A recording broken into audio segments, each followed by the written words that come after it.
Okay, greetings from Skipper and Clark here at Lewis Boat Works, our little hobby adventure. Got our 1959 Sorg 15-foot runabout named Willow that wants to say howdy and show off her new little Sorg shack that we just got delivered a few days ago. 12 by 20 shed. It's got some radiant barrier walls and roof and a little wooden floor that's going to help keep her cooler in the summer and warmer in the winter and help keep her from drying out. But those of you considering getting a vintage runabout and playing with it, we wanted to do the same thing. This boat's got mahogany planking on the deck, plywood, and we believe it's oak plywood on the sides, possibly cedar. When we do some sanding on it here in a few months, we'll have a better idea. She's due for an overhaul. She's been hiding under a cover for about 8 months, so you have to forgive her appearance. We haven't got her all cleaned up yet, but she's coming up on the list soon. Sorg was a company out of Detroit that made little runabouts, and they started off making duck boats in the late 20s, early 30s, and I think they went out of the boat making business in the early 60s, so she's probably one of the last boats they made. But she's a little fun boat. She's got a nice V up front, runs flat aft, has a little skid strake on the back there, and a beautiful design on her little windshield.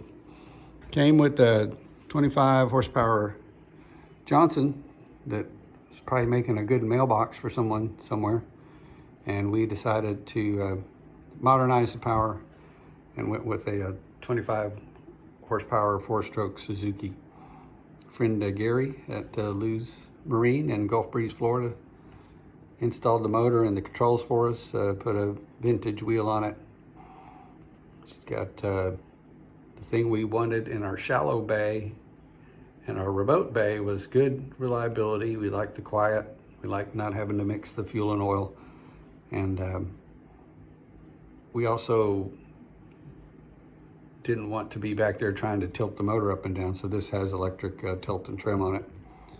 And Gary even put a little USB port on it for us. We'll talk more about that later though. So we got the hull. It was in pretty good shape. We didn't have much to do to it. It's got a walk-through front bench, and then she's got flip down middle row and aft seating. One thing we did have to do was make this step through back for the middle bench. It was not, there was not one in the boat, so we used some nice marine grade oak plywood for that.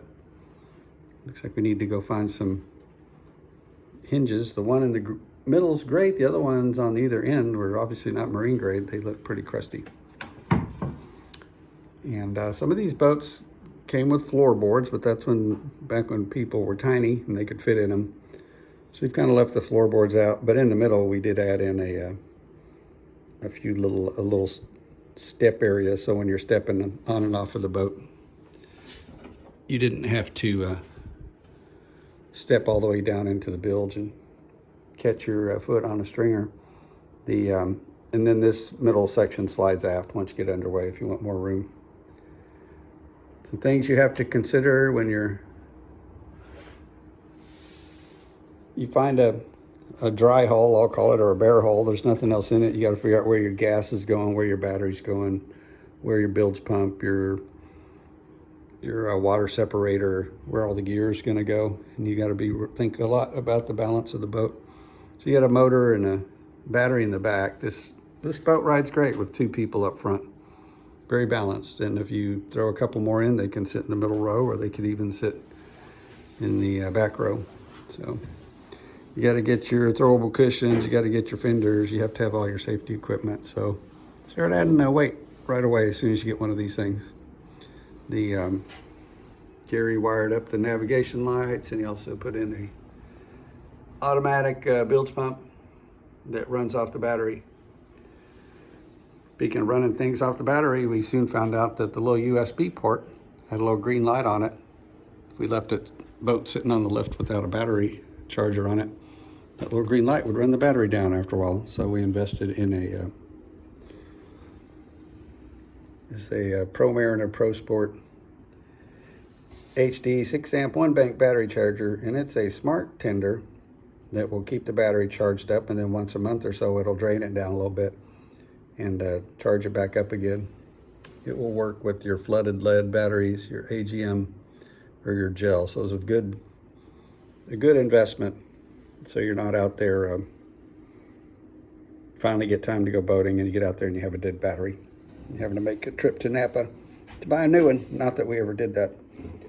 And the other thing we figured out was our other option was to put in this on-off switch for the battery. So if we want to leave the boat somewhere for a little bit and make sure there's nothing upstream draining it, you can just turn the battery on and off. Key thing about that switch is to remember to turn it back on when it's time to go boating. So when you hit the switch and nothing happens, you think, oh no, my battery's dead again. Or eventually, hopefully, not that it ever happened to me, was you go, oh wait, I forgot to turn the switch on. So here's Willow. She's happy in her new digs, and she's pretty crusty right now, but we're gonna get her cleaned up. And weather's warming up, water's warming up. Should be time to get her out for a test float and see, not a question of if she leaks, but how much she leaks. These little plywood laps, they were built to be watertight, but after 60 or so years, maybe a few leaks here or there, you get grain-wise fractures in the plywood where water can seep in. Shouldn't have, but just a little trickle. And then once, like any other wood, once it's wet and it swells up a little bit, it will seal up and you'll be good to go for a couple of days, you know, your season, until it dries out again. And what you want to do eventually is what we'll do eventually is get the boat, take the motor off, flip it over, sand it down, and get into those areas where you may have some little small leaks and clean them out, dredge out the seam a little bit, and inject some new adhesive in there. In this case, we'll use thickened epoxy, the flexible adhesives. And she's about due for another coat of another coating on the inside. The previous restoration expert, he sanded her down, spent days sanding every little nook and cranny, and used Cetal on the inside. So we'll check and see if that's the way we want to go. We get ready to put another coating on. But it has little oak ribs inside here. Between the ribs and the strakes, that's going to be a little bit of sanding, but you know, it's worth it. And one other note, I can see a few little bits of leaves and some other things here. The boat had a cover on it, so it wasn't getting totally destroyed being outdoors. Nice sunbrella cover. But what we want to do is get in there and make sure we vacuum out any kind of leaf or pine needle or whatever else, so that we make sure there's any water that does get in has a clear path to get to the back, so we can drain it out or pump it out, and it doesn't end up having a little party with a leaf underneath one of these little frames here down on the keel and start some rot down there, because that would not be fun to fix. So I think the boat's happy to be mostly away from the saltwater environment. She'll see a little salt out here, but she'll also see some fresh water. And it was not a period of 8 years that salt was not kind to the some of the aluminum on the boat, but it's still got life left in it to get restored and repainted and freshened up again. So if you're thinking about it, we've been through it. You can post in the comments if you got any questions. We know folks that do the work.